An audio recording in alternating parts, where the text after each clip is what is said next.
How did people in the 19th century understand a poem from 12 centuries ago? This time, they read it through another poem. In this print, Utagawa Kuniyoshi interprets the third poem from 100 poets, one poem each, written by Kakinomoto no Hitomaro. Like the trailing tail of the mountain pheasant, long and drooping, through this long, long night shall I sleep alone. Hitomaro was a court poet in the time of Empress Chiyo. Here, he gives voice to a quiet longing, one that lingers so deeply that even the trailing tail of a mountain pheasant becomes a reminder of it.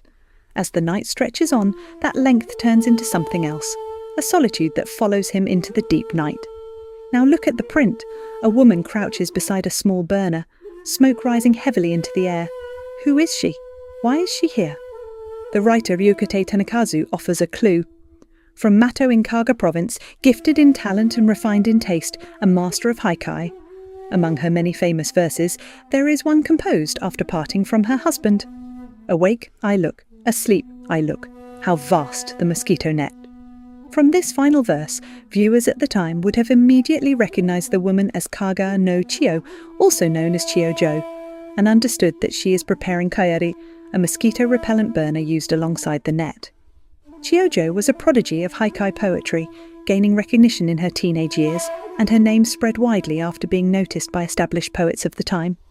In one of her most well-known verses, we can sense a gentle sensitivity toward the world around her, an emotion that is difficult to explain but easy to feel.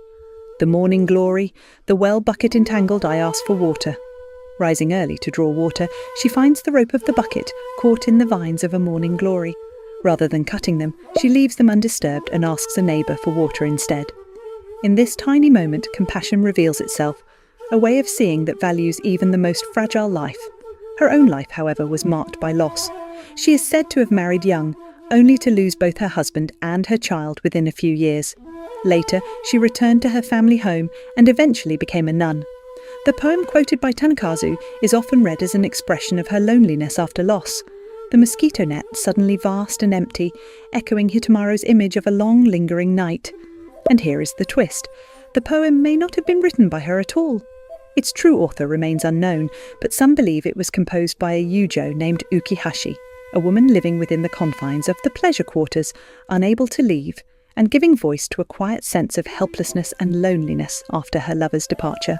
So, in this single image, three voices from different times begin to overlap, bound by the emptiness in their hearts. And in your own long night, what is it that leaves your heart empty?